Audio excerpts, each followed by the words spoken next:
Painkiller Ghosts, Chapter 37, Indecent Exposure, Underemployment, and No Laughter, Part 1 of 2.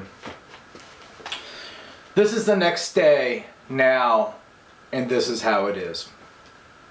Time did not go to Aaron's funeral. He missed it, being too preoccupied with Stan and Chastity and helping Link when he could. But that's nothing new for Time. He's always missed final farewells. He told himself to go, to do it and get there, but he's not strong enough. He's missed all the important funerals in his life. He's sure the only one he'll make it to will be his own.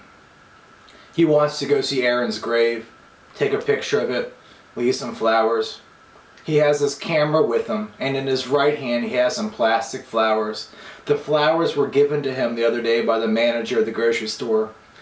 Erin had these fake flowers on her desk for years. He cleaned the dust off with them today. Time also had a travel mug full of hot yerba mate tea. He and Chastity leave the house, bolting the front door behind them, and they get into her car. At first it doesn't start, but on the third try, after they sit there for a minute, the ignition finally turns, and Chastity lets it run for a minute, then two, before backing out of her driveway. She pauses before she actually pulls out into the street and looks both ways, and then backs out and says to Time, although not actually looking towards him, "I don't even know why I bothered to look. This neighborhood is dead. It has been dead for a while." Time doesn't say anything. She thinks for a few seconds and says, "Well, I guess that wasn't the best choice of phrases seeing where we're going. It's okay. Sorry. It's okay. Don't worry about it." Time stares out the window and then smiles over towards her. "I remember my old friend. He used to have a couple of dogs, and he had one for years and years. Royal. That was his name. Royal. The other dog was a stray that had basically adopted my friend. That dog was called Brown. He was brown. Anyway, one day, Royal died. It had been coming for a long time. The dog was 14, 15, something like that.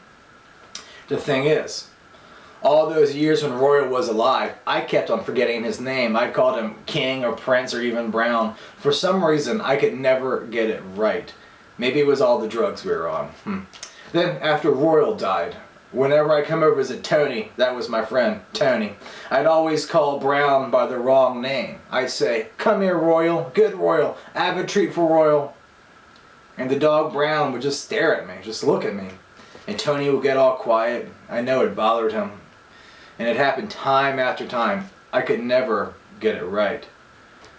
Maybe it was the drugs they were on. Maybe. Maybe I just have a thick head. Yeah, maybe. They drive on in silence. When they enter the cemetery, Chastity pulls up in front of the office and Time gets out and goes in, and less than 5 minutes later he's back in the car with a map. "She's over there," pointing to his left. "But if you don't mind, I want to go visit Mama first, just for a minute." She drives the opposite way from Aaron's grave to where Mama is. She stops and asks Time, Do you want to go inside alone?"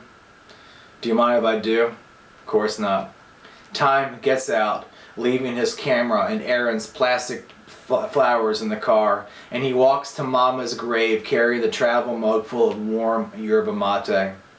Chastity watches Time standing there in front of Mama's headstone, looking down. After a few minutes of silence, he bends down and kisses Mama's headstone, and he leaves the travel mug sitting there, then turns around and walks back to the car. He gets in. He wipes tears from his eyes.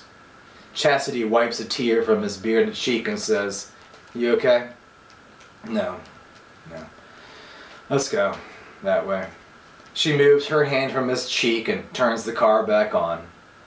In a few minutes, they find Aaron's gravesite. It's easy to find. It's the only freshly dug grave in the area of older graves. Chastity gets out carrying Time's camera, and Time gets out carrying Aaron's flowers. They walk side by side to the graveside and stand there. Chastity takes a picture of the headstone with the new dirt below it. Time bends down and places the plastic flowers on the headstone, and then Chastity takes another picture. They stand in silence for a moment. Chastity looks over to Time and takes his hand in hers and asks, "Have you ever contacted the police?" "About what?" "Aaron." "Aaron? And Stan. Don't you think Stan killed her?" "I don't know. I think so, but I don't know." "And your house. Don't you think Stan did that too?" "I'm not sure. I think so. Calling the police just isn't my thing." They're both silent. They stand. They look at the grave for a few more minutes. "Don't you think you should call the police?" He's silent. She continues. "For her? For Aaron? She was your friend." He nods. "Yeah, you're right. She was my friend. I'll call the police. I'll call the police tomorrow, after Link and I are done tomorrow, okay?" "Good." And she squeezes his hand, and they turn and walk back to her car and get in and turn the car on and drive away from Aaron. Going towards the office, the brick building in the middle of the graves, Chastity takes a turn and heads back towards Mama's grave. "Why are we going back there?" "I need to say goodbye too, Time." She twists at 5 miles per hour through the deserted cemetery and leaves the car in the same place as when she waited for Time just a little while ago. She walks over, and after a minute, when she's looking down at the grave, she hears a car door shut, and Time gets out and walks over. It's gone. "What is?" "The tea. The tea I left here for Mama." "Maybe the caretaker took it, thinking it was left by mistake. Maybe he's in the office." "Maybe." "Time, put your hand in my pocket. The right one." He does. He pulls his hand out and he opens his palm, and there are 3 pennies. He gives 2 to Chastity and keeps the other for himself. They walk over, simultaneously without consulting each other, and place the pennies on the Mama's headstone.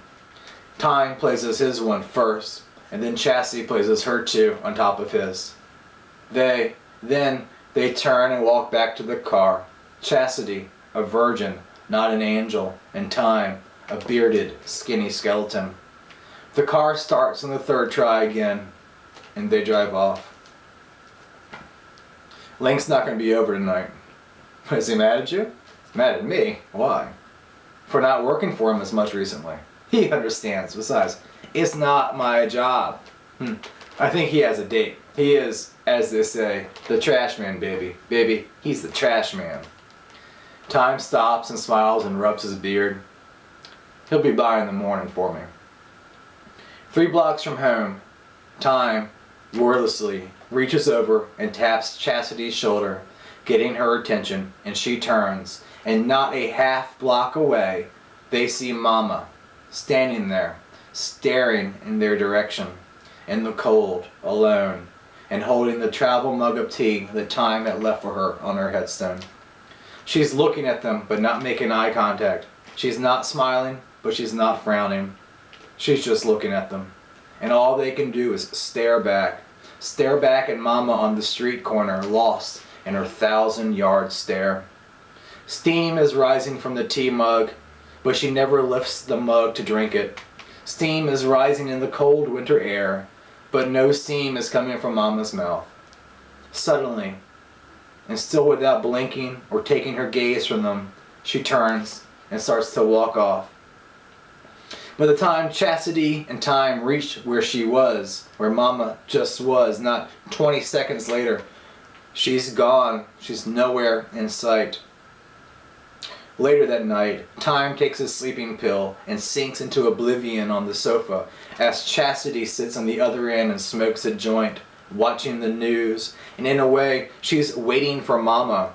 She's waiting for Mama Exler to appear on the news and start talking to Chastity about the events of the day, about the economy, underemployment, foreclosure, and the crime in the city.